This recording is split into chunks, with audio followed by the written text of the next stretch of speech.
Bismillahirrahmanirrahim. In the name of Almighty, the most merciful, the beneficent. Dear students, Assalamu alaikum. Hope you are doing well. Today we are going to start lecture number 14 of class 10th, chapter number 11, subject biology.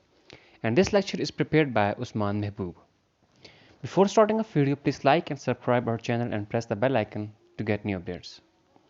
Dear students, if we recall our last topic, in our last topic we studied about structure of human kidney. So today we will discuss the process of urine formation. Dear students, process of urine formation जो है इसको हम 3 सब process में divide करते हैं. सबसे पहला जो प्रोसेस है उसे हम कहते हैं प्रोसेस प्रेशर फिल्ट्रेशन, दूसरे प्रोसेस को हम कहते हैं रीअब्जॉर्प्शन और तीसरे प्रोसेस को ट्यूबुलर सिक्रेशन. सो सबसे पहले स्टार्ट करते हैं प्रेशर फिल्ट्रेशन से. डियर स्टूडेंट्स, हमें तो इस बात का पता है कि जो प्रोसेस ऑफ यूरिन फॉर्मेशन है इसका जो परफॉर्मेंस कहाँ पे होती है, ये प्रोसेस कहाँ पे होता है, ये हमारे किडनी के अंदर होता है. ये बात आप सबको पता है कि यूरिन फॉर्मेशन का प्रोसेस हमारी किडनी के अंदर होता है.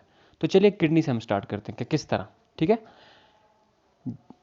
जब रीनल आर्टरी ब्लड लेके जाती है हमारी किडनी के अंदर, ठीक है, एक रीनल आर्टरी है जो ब्लड लेके जाती है हमारी किडनी के अंदर, तो यही आर्टरी बहुत सारी आर्ट्रियोल्स के अंदर डिवाइड हो जाती है. ठीक है, जब ये रीनल आर्टरी ब्लड लेके जाती है किडनी के अंदर तो वहाँ किडनी के अंदर जाके बहुत सारी आर्ट्रियोल्स के अंदर डिवाइड हो जाती है.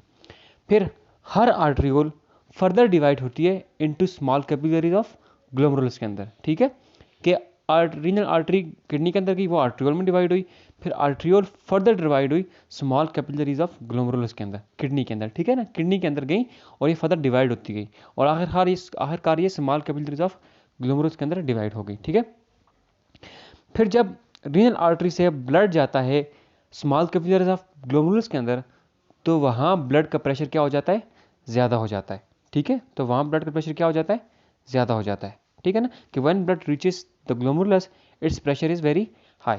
ठीक है ना, कि जब रीनल आर्टरी डिवाइड होती है आर्ट्रियोल्स के अंदर तो प्रेशर थोड़ा सा ज़्यादा हो जाता है. तो जब ये आर्ट्रियोल्स फर्दर डिवाइड होती है स्मॉल कैपिलरीज ऑफ ग्लोमेरुलस के अंदर तो इसका ब्लड का प्रेशर बहुत ज़्यादा हाई हो जाता है. क्यों हाई होता है, क्योंकि आगे जब ये कैपिलरीज जाती हैं तो कैपिलरीज बहुत थिन हो जाती हैं, बहुत पतली हो जाती हैं. तो जब थिन चीज़ के अंदर से कोई सोल्यूशन या कोई एक्वा सोल्यूशन पास करेगा तो उसका प्रेशर बहुत ज़्यादा हाई हो जाता है. ठीक है, तो इसलिए इसका प्रेशर यहाँ पे हाई हो जाता है. फिर बात करें कि due to high pressure of the glomerulus, जब ये हाई प्रेशर होता है ब्लड का ग्लोमेरुलस के अंदर तो इस हाई प्रेशर की वजह से क्या होता है, ठीक है, बहुत सारे मटेरियल्स जो ब्लड के अंदर मौजूद हैं जैसा कि वाटर है, सॉल्ट है, शुगर है, नाइट्रोजन वाटर वेस्ट हैं, ये सारे फिल्टर हो जाते हैं ग्लोमेरुलस से और कहाँ पे चले जाते हैं, बाउमैन कैप्सूल के अंदर.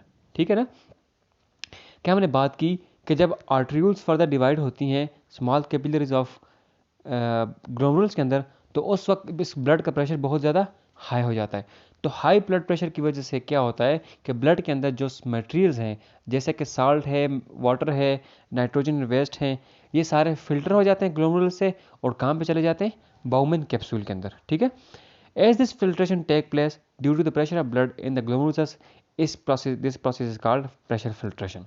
जैसा कि इस प्रोसेस का नाम ही प्रेशर फिल्ट्रेशन है तो इसको प्रेशर फिल्ट्रेशन का नाम क्यों दिया गया है, वो इसलिए दिया गया है कि जब ये फिल्ट्रेशन हाई ब्लड प्रेशर की वजह से होगी ग्लोमेरुलस के अंदर तो इस सारे प्रोसेस को हम क्या बोलेंगे, प्रेशर फिल्ट्रेशन. कि जब ये फिल्ट्रेशन हाई ब्लड प्रेशर की वजह से होगी ग्लोमेरुलस के अंदर तो इस प्रोसेस को हम क्या बोलेंगे, प्रेशर फिल्ट्रेशन का प्रोसेस बोलेंगे. ठीक है, फिर अगर हम बात करें कि ग्लोमेरुलर फिल्ट्रेट किसे कहते हैं, ठीक है, ग्लोमेरुलर फिल्ट्रेट किसे कहते हैं, एक तो हमने बात की कि pressure filtration.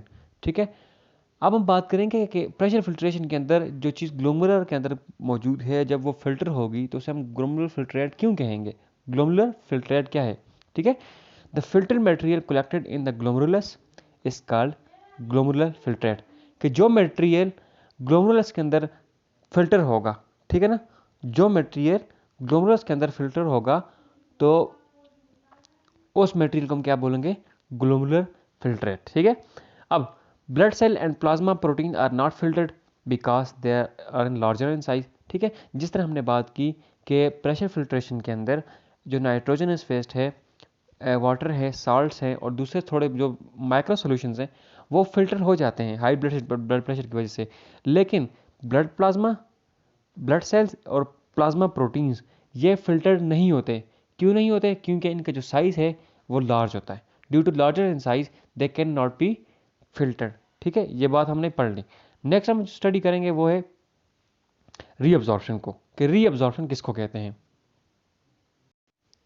The glomerular filtrate moves to the part next part of the nephron that is the renal tubule. ठीक है, हमने पहले पढ़ा कि रीनल आर्टरी ह्यूमन किडनी के अंदर जाती है, वहाँ ये डिवाइड होती है आर्ट्रियोल्स के अंदर, फर्दर डिवाइड होती है ब्लड कैपिलरीज ऑफ ग्लोमेरुल्स के अंदर, फिर वहाँ जो मटेरियल कलेक्ट होता है उसको हम क्या कहते हैं? Glomerular filtrate.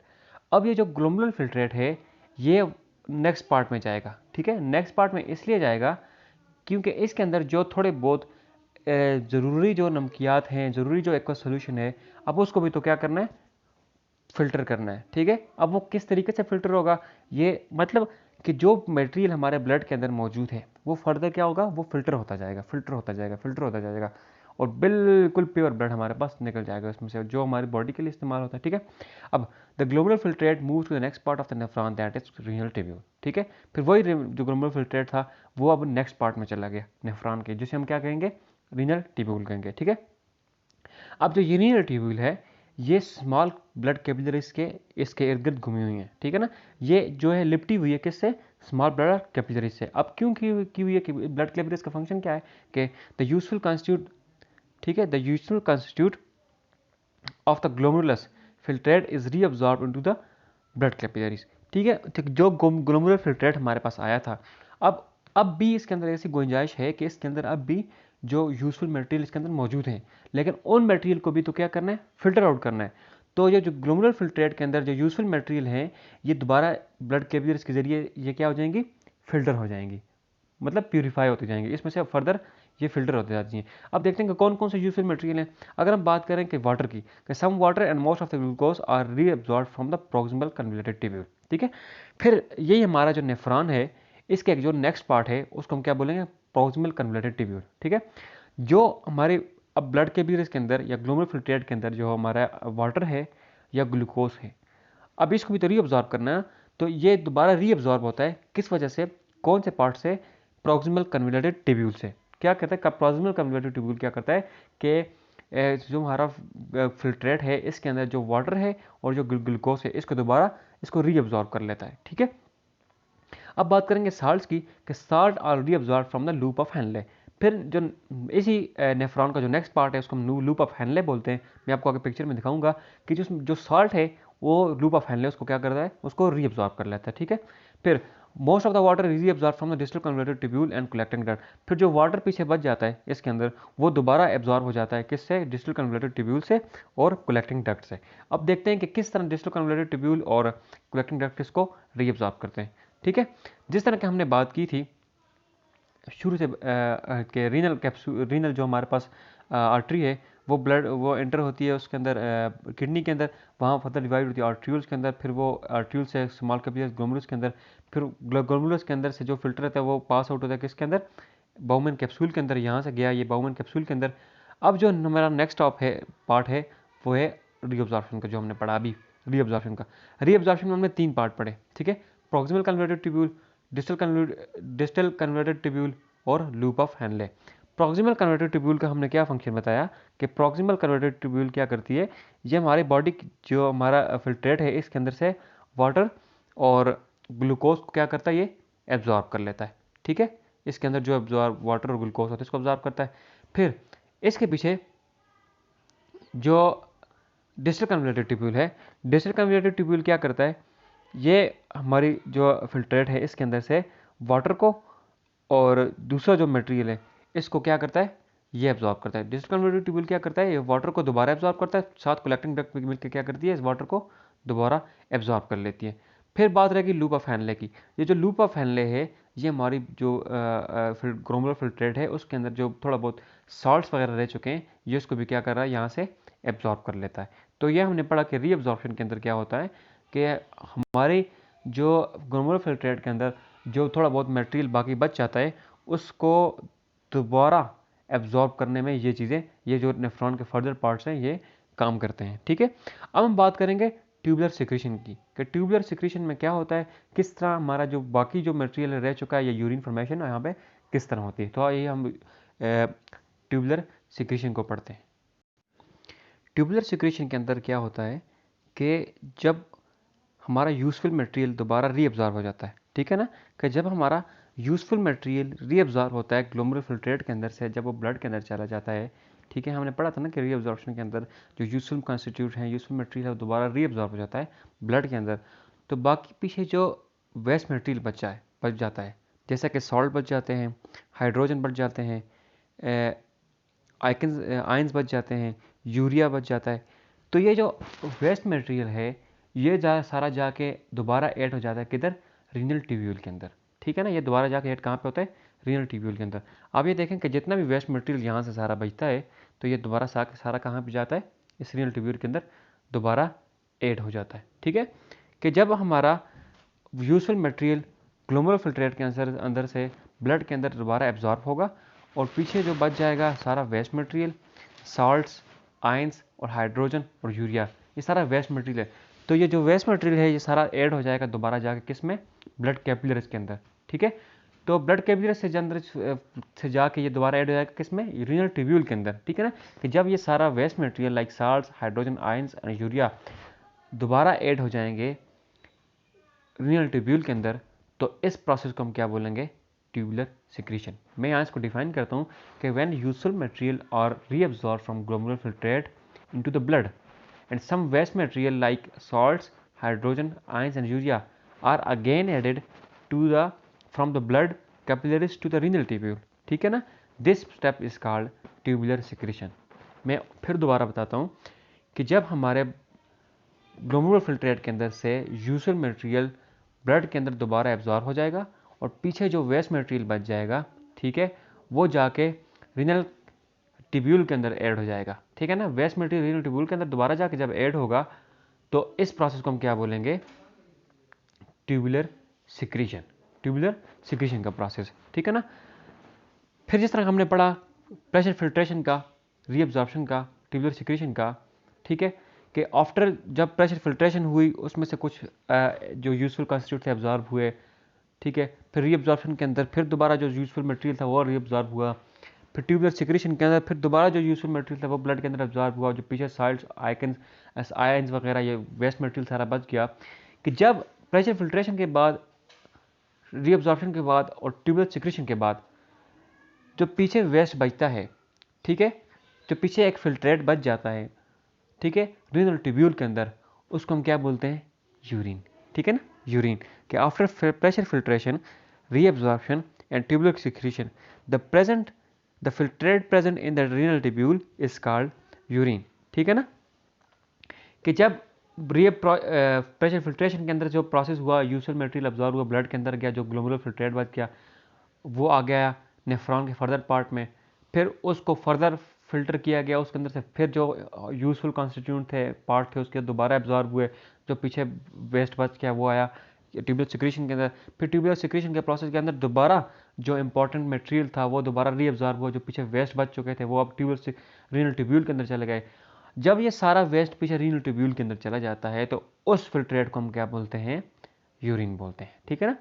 अब क्या होता है, ये यूरिन जो हमारा पीछे रीनल ट्यूब्यूल के अंदर बच गया, कि urine from the collecting ducts move to the renal pelvis, ठीक है। अब क्या होता है कि कलेक्टिंग डक्ट्स क्या करती हैं, इस यूरिन को लेके जाती है रीनल पेल्विस की तरफ लेके जाती हैं। जो हमारा पीछे यूरिन बचा था ना रीनल ट्यूब्यूल के अंदर, उसको कलेक्टिंग डक्ट्स क्या करेंगी, उसको रीनल पेल्विस के अंदर लेके जाएंगी, ठीक है। फिर रीनल पेल्विस से क्या होगा, यूरिन जो होगा यूरिनरी ब्लैडर के अंदर जाएगा। किसके जरिए जाएगा, यूरेटर्स के जरिए जाएगा, ठीक है ना। हमने पीछे एक डायग्राम पढ़ी थी, उसमें मैंने आपको समझाया था कि जो हमारा रीनल पेल्विस है वहाँ से क्या होता है, यूरिन जाता है यूरिनरी ब्लैडर के अंदर, और उनको कौन लेके जाता है, उनको यूरेटर्स लेके जाते हैं, ठीक है। और यूरिनरी ब्लैडर के अंदर जाके यूरिन क्या होता है, वहाँ पे स्टोर हो जाता है, ठीक है। जब यूरिनरी ब्लैडर फेल हो जाता है, जब यूरिनरी ब्लैडर हमारा है जो जहाँ आके हमारा जो यूरिन है जहाँ जाके सारा स्टोर होता है यूरिनरी ब्लैडर के अंदर, तो जब ये फेल हो जाता है, जब हमारा यूरिनरी ब्लैडर फेल हो जाता है तो फिर मैं आपको सिंपली बता दूं, हमें टॉयलेट आता है, हमें प्रेशर पड़ता है कि हम जाके टॉयलेट करें, ठीक है, इसको एक्सक्रीट करें यूरिन को, तो फिर क्या होता है कि इस यूरिन को हम अपने यूरिथ्रा के ज़रिए पास आउट कर लेते हैं, इसको बाहर एक्सक्रीट कर लेते हैं। ठीक है, ये बात समझ आई? मैं सारा आपको फिर दोबारा एक दफ़ा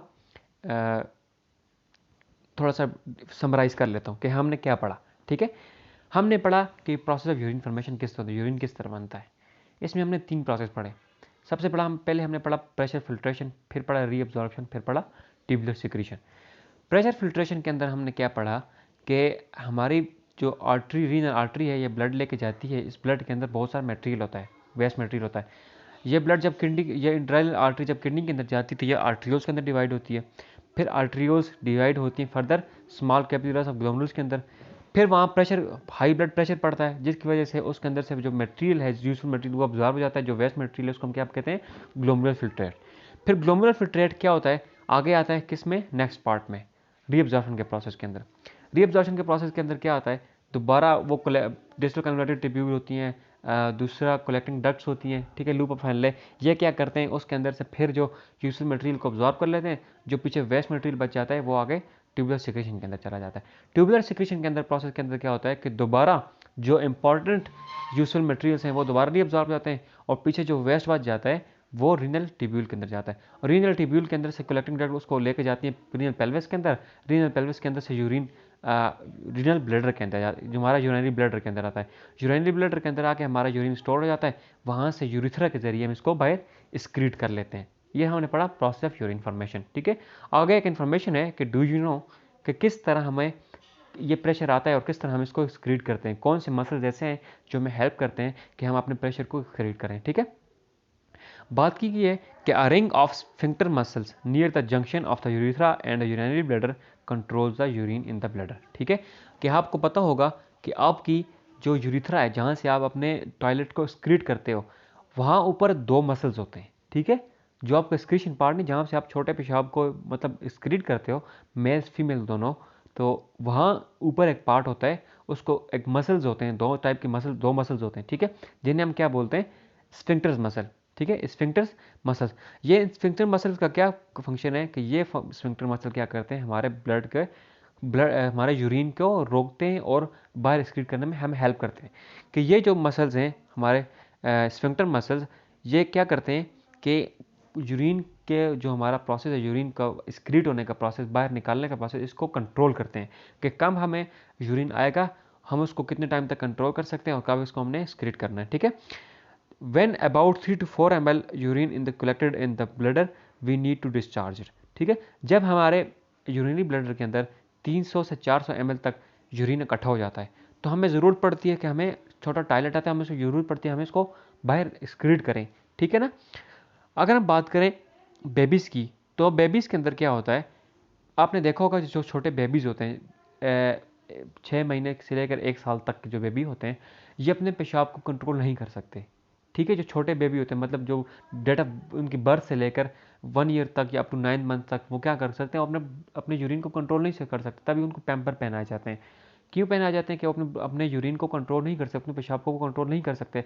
वो क्यों नहीं कंट्रोल कर सकते कि उस वक्त उनके जो बॉडी है उसके अंदर स्फिंक्टर मसल्स डेवलप नहीं हुए होते। ठीक है, तो जब किसी बॉडी के अंदर स्फिंक्टर मसल्स लूज होंगे या वो डेवलप नहीं होंगे, तो वो बॉडी क्या कर सकेगी, अपने यूरिन को कंट्रोल नहीं कर सकेगी। तो स्फिंक्टर मसल का यही फंक्शन है कि वो यूरिन को कंट्रोल करती है, यूरिन, ठीक है, हमारे यूरिन को कंट्रोल करती है कि कब हमने इसको एक्सक्रीट करना है। ठीक है, आज का टॉपिक हमने इतना ही पढ़ा और उम्मीद है कि आपको समझ आ गई होगी प्रोसेस ऑफ यूरिन फॉर्मेशन की। ये एक इंपॉर्टेंट टॉपिक था। मैंने अब बड़ी कोशिश की कि आपको मैं डिटेल से समझाऊँ। अगर आपको फिर भी इस चीज़ की समझ नहीं आई तो काइंडली अपने कॉलेज के साथ कंसर्न करें, और इंटरनेट से भी आप सर्च कर सकते हैं, आप इसकी वीडियोज़ देख सकते हैं कि किस तरह आपको ये प्रोसेस समझना है। ठीक है, अपना ख्याल रखिएगा, इंशाल्लाह मिलते हैं नेक्स्ट लेक्चर में। अल्लाह हाफिज़।